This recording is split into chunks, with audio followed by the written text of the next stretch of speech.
Let me ask you a question. Have you ever come across someone lying on the ground, their body shaking uncontrollably, foaming from their mouth? Their limbs are contorted into positions you just can't believe. This person is having a seizure. This can be a scary sight, especially for people who do not know what seizures are. You ask yourself, do I go get help or do I stay? And if I stay, what do I have to do? Now, I have a very close friend. She has epilepsy. I've witnessed firsthand these seizures, what they do to her mentally and physically, how violent they are.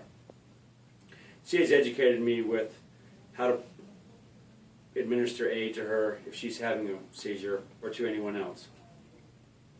I am here today to inform you about epilepsy and seizures by looking at what are some of the causes for epilepsy. I will then go into what are some of the triggers that can cause seizures with people with epilepsy. And finally, I will inform you what can we do to help these people when they're having a seizure. First, what is epilepsy and seizure? A seizure is something that happens when a brief, strong surge of electrical activity affects part or all of the brain.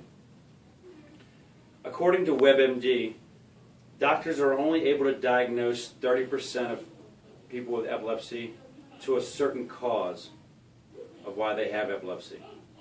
Some of these causes are brain tumors, strokes, head injuries, infections such as meningitis, abnormal levels of sodium or high blood sugar, or low oxygen during birth. The other 70% of individuals who have epilepsy, doctors can't contribute to a cause. They do not know exactly what causes their epilepsy or their seizures.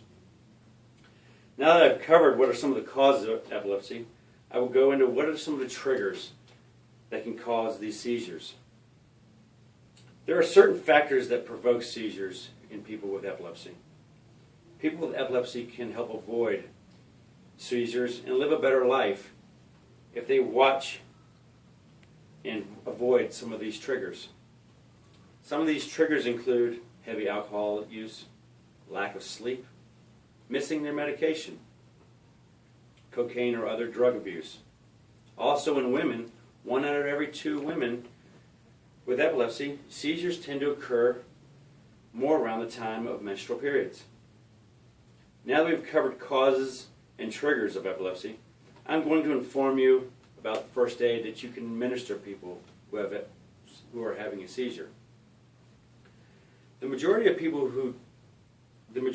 don't know what to do if they come across someone having a seizure.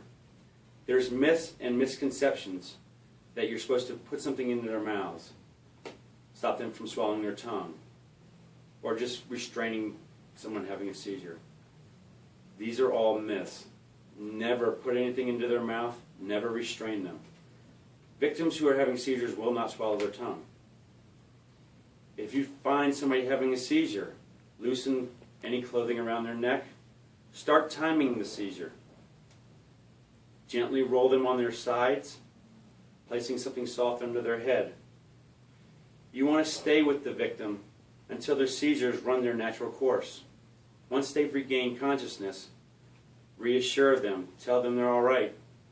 Ask them if there's someone that they would like you to call, or if they want you to call a taxi.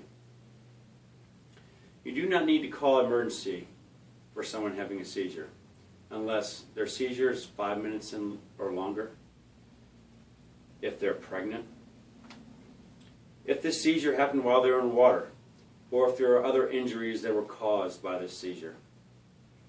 I will admit, watching a seizure makes you feel very helpless. Today I've informed you about some of the causes of epilepsy and triggers that may cause these individuals to have seizures, and some first aid that may help you with people while they're having seizures. Now I hope in the future you have paid attention to my speech and you may administer first aid to either a stranger who's having a seizure or maybe even to a loved one. Thank you.